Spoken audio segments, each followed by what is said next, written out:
Hello everyone, I'm Arcadenaut here, and welcome to the world of Persona 5 Tactica. Gone are the days of the traditional RPG battles, and it's time for your tactical genius to dictate the fate of our Phantom Thieves.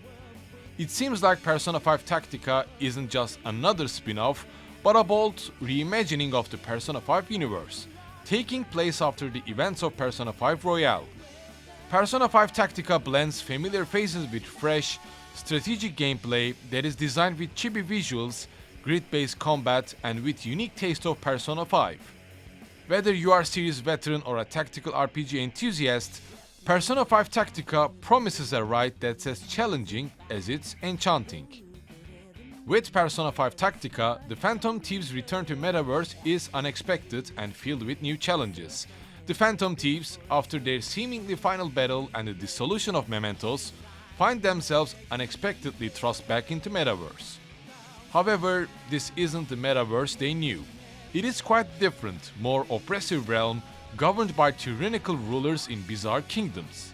To be completely honest, I think my least favorite of these kingdoms is the first one, where we need to take down Marie, who is desperately looking for someone to wed. The first kingdom, designed after the French Revolution, can be quite shallow and repetitive. It took me 7 hours to complete its every main and side missions to best Marie, and Persona 5 Tactica started to show its true colors with the end of the first kingdom. Although the themes of rebellion and freedom are the main focus of Persona 5 Tactica, the story itself revolves around two main figures, Erina and Toshiro. The new additions to the cast also represent the expansion of Persona universe. For example, Erina's role as a rebel leader gives her a strong presence, offering a new perspective on the fight against tyranny. And Toshiro's evolution from a seemingly one-dimensional character to a more complex figure reflects the game's emphasis on character depth. These new characters contribute significantly to story, bringing fresh interactions and dynamics to the familiar group of the Phantom Thieves. As Erina leading to the rebellion against each kingdom of Persona 5 Tactica, the tyrants who are ruling over these kingdoms starting to reveal themselves as figures who have importance to Toshiro's character development. As Persona 5 Tactica introduces two significant new characters, Erina and Toshiro, Erina here, leading a rebellion group against the oppressive regime, is a character full of determination and resolve. Her inclusion brings a fresh perspective and a new angle to Thieves' quest for justice. However, Toshiro, on the other hand, who starts as a one-dimensional figure, evolves throughout the game, adding depth and complexity to the plot. These characters are not mere additions, they are integral to story, each bringing unique viewpoints and motivations that intertwine with Phantom Thieves' objectives. This new setting is not just a backdrop, but a driving force in the narrative. I think my biggest criticism about Persona 5 Tactica is that the game starts too predictable and can be quite repetitive and shallow during few hours. If you can be patient and reach around the end of the first kingdom, then the rest should not be a problem. And the villains of Persona 5 Tactica are once again reflections of Toshiro's memories and people from his life. Although the Phantom Thieves do not steal their hearts to make them face their own sins, they lead a rebellion to end their tyranny and make Toshiro a better person by making him realize his past mistakes. And given that Toshiro is a Japanese cabinet member and a future candidate for Prime Minister of Japan. When compared to Persona 5 Royale, the lack of direct connection to real-world issues may not evoke the same level of impact as previous antagonists. However, both Erina and Toshiro serve an essential role in the narrative, representing the oppressive forces the Phantom Thieves must overcome. And from the challenges to level and art design, Persona 5 Tactica gets better with each kingdom. Its DLC story, Repaint Your Heart on the other hand, brings Splatoon-like experience to Persona 5, making the whole tactical combat more enjoyable and challenging, and possibly more than even the main story itself. Unlike the other titles of series, Persona 5 Tactica leaps into the realm of tactical RPGs. Similar to XCOM-like tactical experience rather than Fire Emblem, Final Fantasy Tactics or Shin Megami Tensei series Devil Survivor games. Although this transition brings a fresh take to the Persona series, Shin Megami Tensei is quite infamous because of the high difficulty of Devil Survivor 1 and 2, And Persona 5 Tactica is more vibrant and more accessible than those games. You get to command a team of 3 characters from the roster of Phantom Thieves, plus Arena to choose from. Tackling shadow-like enemies in grid-based maps, taking covers, casting spells to create an opening to inflict critical damage, and to achieve triple threat. This shift from the traditional turn-based system to be a more XCOM-like strategic layout represents a significant evolution in gameplay. But if you're looking for some challenge, I would highly recommend you to increase the difficulty. The combat system in Persona 5 Tactica emphasizes cover and positioning, and then achieving triple threat. This triple threat is the key mechanic to dispatch group of enemies quickly. It's basically like the all-out attack of Persona 5, but this time you get to form a triangle with your team that covers the enemies. By doing that, the character who achieves the triple threat can deal an all-out attack to the enemies within that triangle. Besides that, every character brings unique skills to the battlefield. Their weapons range and attack patterns differs between characters and as well as the spells they use. If you played Persona 5, then you know which character would cast Agi, Bufu or Z already. But if you are new to Persona, then it's crucial to know that each character has a specific elemental attack that is unique to them. Until you set a secondary persona to that character, but I will get to that later on. The cover-focused combat means that the positioning is the key. Enemies struck outside the cover automatically suffers critical damage, and then you can perform a triple threat. This is the fundamentals of Persona 5 Tactica, so do not expect a Fire Emblem-like experience. In addition to that, Tactica also has a skill tree system that can be customized by each Phantom Thief level you achieve, or every side quest you complete.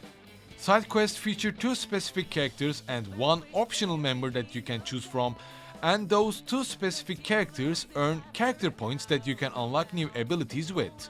You can unlock new spells, skills, and passive boosters, tailoring your squad to your playstyle.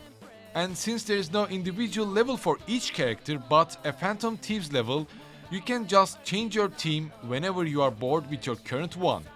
This flexibility is further enhanced by the ability to rearrange your skills for each map, adapting to difficulty. However, the only time you might need these deep tactical elements is when you play on harder difficulties. The normal difficulty wouldn't force you to do such tinkering. Now let's talk about personas and the Velvet Room. Each character covers specific elements with their spells, inflicting status effects like burn, freeze or hypnosis. That is, until you set a secondary persona to them. The Velvet Room in Persona 5 Tactica remains a mystical space for fusing new personas, although its function has been adapted to suit the game's tactical RPG nature, and this time in a form of a steampunk factory design. Each secondary persona offers additional stat boosts and skills, contributing to strategic depth. However, a big however here, unlike previous titles, the personas here are slightly less central, being more supplementary than game-defining. You only get to summon your main personas when casting spells or spatial moves, so you don't ever see some of your favorite personas in battle. As a Shin Megami Tensei fan here, I love completing compendiums and fusing every persona I encounter, but this aspect feels less satisfactory in Persona 5 Tactica. And of course, the same compendium is still here in Persona 5 Tactica, and just like in Persona 5, you get to forge different types of firearms by sacrificing different kinds of personas. Although this system adds a layer of customization, enabling players to tailor their character's equipment to their playstyle or the demands of specific battles, you can't get to change your team's favorable firearm. So that means Joker still uses handguns, Fox uses assault rifles, and Skull is specialized in shotguns. And this integration of persona skills with tactical combat creates layer of strategy, but still, I wouldn't call Persona 5 Tactica a difficult or challenging experience.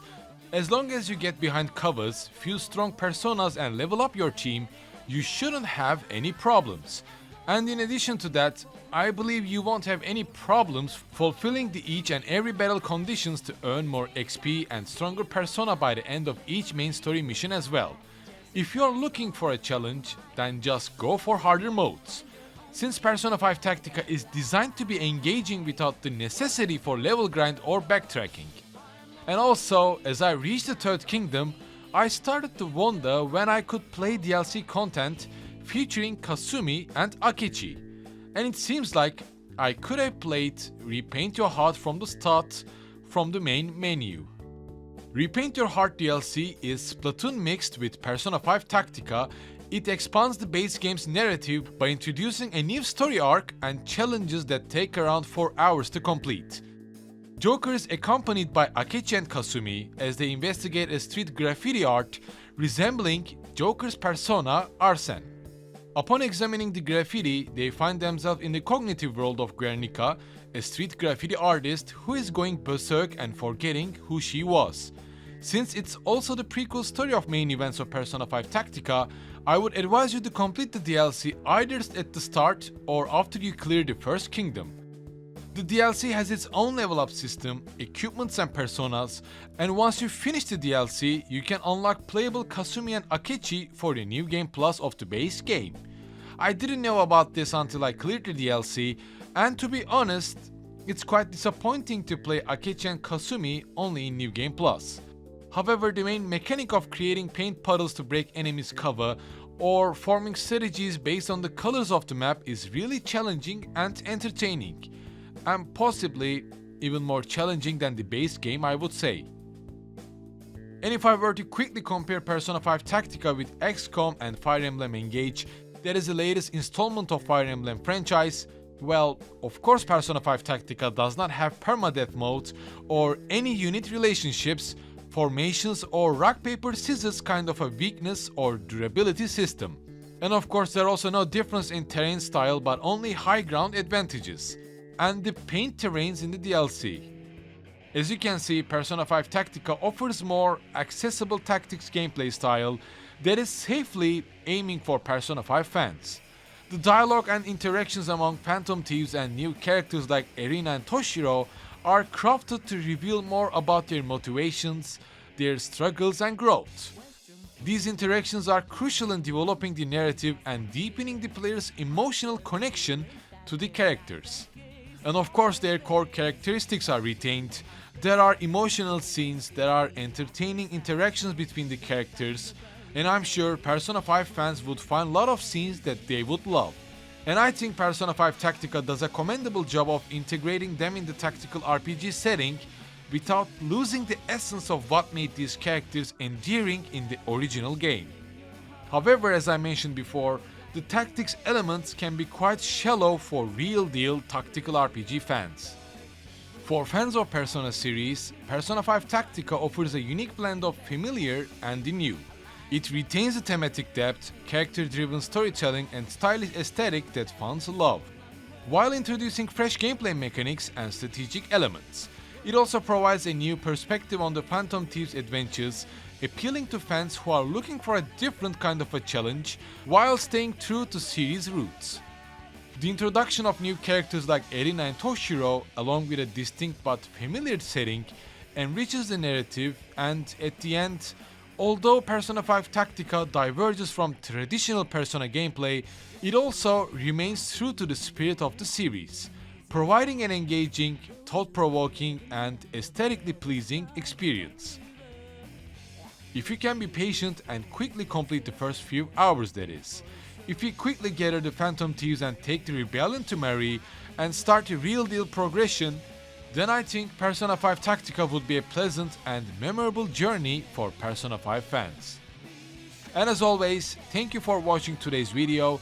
Don't forget to subscribe to my channel, like, comment and join my Discord channel, and any humble support through Patreon is really appreciated. More are soon to come, so stay tuned. The revolution in your heart.